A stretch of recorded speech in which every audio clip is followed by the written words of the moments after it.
Morning everyone, কেমন আছে তোমরা? আশা করছি ভালো আছে। চলে এসেছি কিন্তু আজকে আরেকটা নতুন ভিডিও নিয়ে। তো আজকে আমাদের ট্যুর শেষ, তো আজকে আমরা লাস্ট ডেস্টিনেশন, আজকে আমরা যাচ্ছি হলো তারাপীঠ। তো তারাপীঠে আমরা সকালবেলা এখন যাব, তারাপীঠ স্টেশনে নামবো, কারণ সামনে এখন 8:20-তে একটা ট্রেন আছে। আমরা এখান থেকে তারাপীঠ গিয়ে ওখানে পুজো টুজো দিয়ে একদম ব্যাক করবো তমলুক। আগে হাওড়া নামবো, তারপর হাওড়া থেকে ট্রেন ধরে আবার তমলুক যাবো, মানে মেছেদাতে নামবো। তো চলো দেখতে থাকো, সঙ্গে থাকো আর পুরো ব্লগটা এনজয় করো। তো আমরা এখন হোটেল ছেড়ে দেবো, রুম দিয়ে আমরা একদম যাবো হলো বোলপুর স্টেশনে। ওখান থেকে ওরা ট্রেন নেবো। টাইমের মধ্যে আসতে পারিনি, তো ট্রেনটা ছেড়ে গেছে।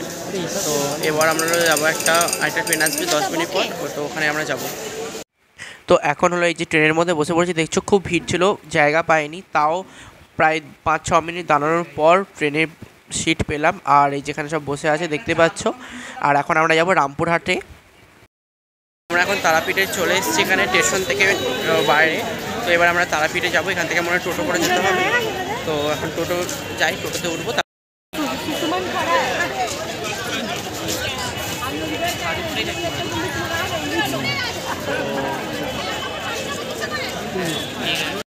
তো আমরা এখন তারাপীঠের কাছে চলে এসেছি, অটো থেকে নেমে পড়েছি। এবার হলো অটো ঠিক না, এরকম একটা গাড়ি যেগুলো পার হেড 40 মানে 40 টাকা করে। আর আমরা এখন যাবো তারাপীঠের ওখানে, এখন হেঁটে হেঁটে যেতে হবে ওইখানটা। চলো যাই, ওখানে কিন্তু শেয়ার করবো। আর এখন বাজে 11টা কাছাকাছি চলে গেছে। চলো, এই হচ্ছে তারাপীঠের মেন গেট, যেটার মধ্য দিয়ে ভেতরে প্রবেশ করবে যে তারা মা সরণী।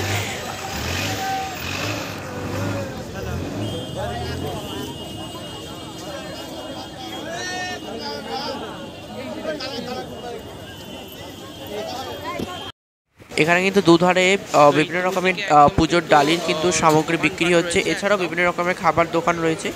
আর একটা কথা বলে রাখি, এখানে কিন্তু ডালি তোমরা যখন কিনবে একটুখানি বিশ্বস্ত জায়গা থেকে বা একটুখানি যদি চেনাশোনা জায়গা থাকে তবেই কিনো।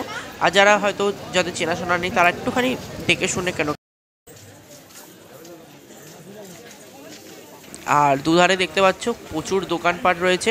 এখান থেকে অনেকটা হাঁটতে হবে, মিনিমাম 5 মিনিট মতো, 5-10 মিনিট মতো তোমাকে হাঁটতে হবে, তবেই তুমি মায়ের মন্দিরের কাছে পৌঁছতে পারবে। তারপর আমরা তো অনেকক্ষণ হেঁটেছি, হেঁটে ঘুরে টুরে আমরা মায়ের মন্দিরের কাছে পৌঁছতে পেরেছি। তো এখানে আমরা একটা চেনাশোনা দোকান খুঁজছিলাম, বাট খুব পাইনি, তো তাই জন্য আমাদের একটা রুম নিতে হলো। আমরা এখন এখান থেকে ডালা কিনবো। আর এখানে পুরো চারিদিকে পুরো ডালার দোকান, চারিদিকে এরকম ডালা মূর্তি টুর্তি পাওয়া যায়। তো এইখানে পুরো লাইন রয়েছে। আর এখানে হলো মন্দিরটা, এখানে প্রচণ্ড ভিড় আজকে।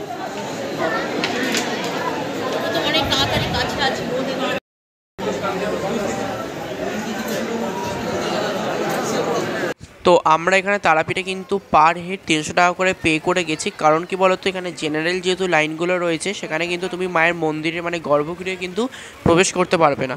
তো তাই জন্য আমরা কিন্তু পার হেড 300 করে পে করেছি, তবেই কিন্তু মায়ের গর্ভগৃহে পৌঁছাতে পেরেছি। তবুও সেখানে ভিডিও করা তো নিষেধ। আর এই চারিদিকে রয়েছে দেখতেই পাচ্ছ সব পুজো পার্বণ হচ্ছে। এই যে সামনে যে লাইনটা দেখতে পাচ্ছ, এটা কিন্তু জেনারেল লাইন, যেখানে মায়ের এই যে চত্বরটা আছে, এই চত্বরটার মধ্যে পুজো করিয়ে দিচ্ছে। আর আমরা যেটা 300 করে পে করেছি, সেখানে কিন্তু তোমাদের গর্ভগৃহে নিয়ে যাবে।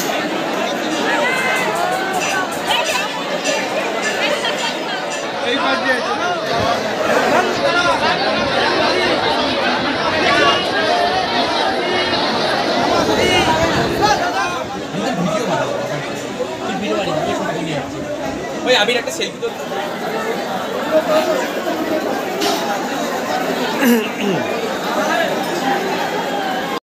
লাইনে আছি, না না তোমার প্রচন্ড লাইন।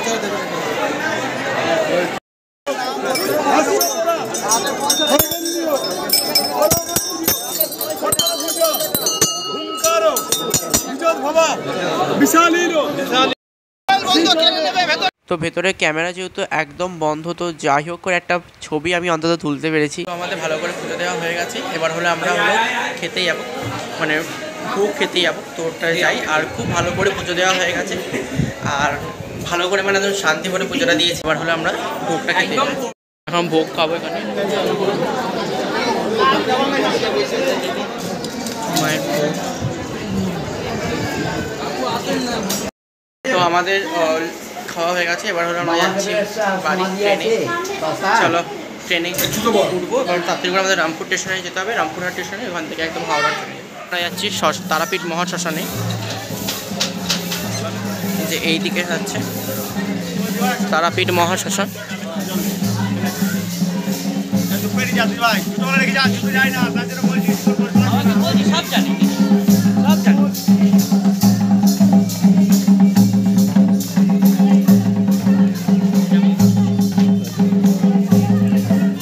তারাপীঠ মহাশ্মশান এটা।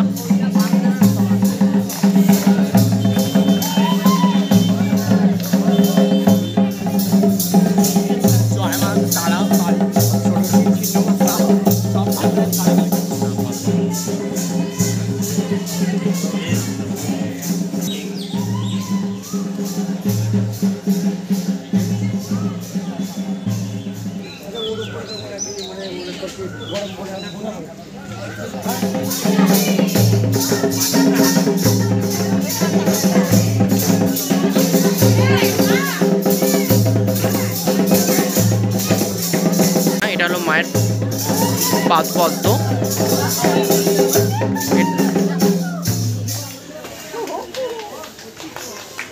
বামাখ্যাপার চরণ সমাধিস্থল।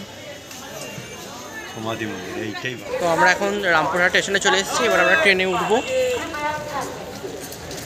তো ট্রেনে আমরা উঠে পড়েছি, আর ট্রেনে কিন্তু অনেক ভিড় ছিল, কারণ সেদিন ছিল এমনিতে সানডে, আর প্রচণ্ড ভিড়, বসার জায়গা পাইনি। তো অনেকক্ষণ দাঁড়ানোর পর প্রায় বসার জায়গা পেয়েছি। আমরা এখন হাওড়া স্টেশনে চলে এসেছি, এবার হলো আমরা লোকালে উঠবো, দিয়ে মেচেদা যাবো।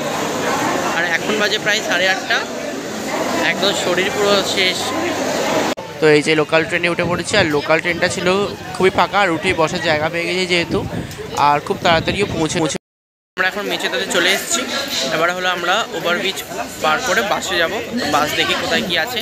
তো আমরা এখন বাড়ি চলে এসেছি, বাড়িতে যাই, বাড়িতে ওপরে গিয়ে ফ্রেশ হয়ে দেন ব্লগটা এন্ড করবো। আর আমরা একটা ট্যাক্সি করে এসেছি, কারণ সব বাস তো বন্ধ, কারণ রাত্রি হয়ে গেছে। সো গাইজ বাড়িতে এসে জাস্ট ফ্রেশ ট্রেশ হলাম। তো চলো আজকের ভিডিও এতটুকুই। যদি ভিডিওতে কিছু ভালো লাগে তো লাইক শেয়ার কমেন্ট, আর চ্যানেলটাকে অবশ্যই সাবস্ক্রাইব করবে, আর পাশে থাকা বেল আইকনটাকে অবশ্যই ক্লিক করবে। আর আমার ফেসবুক থেকে যারা দেখছে তারা কিন্তু অবশ্যই আমার পেজটাকে ফলো করো, আর লাইক কমেন্ট করে জানিও আমার ভিডিওটা কেমন হয়েছে। আর এসে এখন ডিনার করবো, ডিনারটা করে তারপর দিন ঘুমাবো। Bye bye, tata. আবার একটা নতুন ভিডিও নিয়ে চলে আসবো।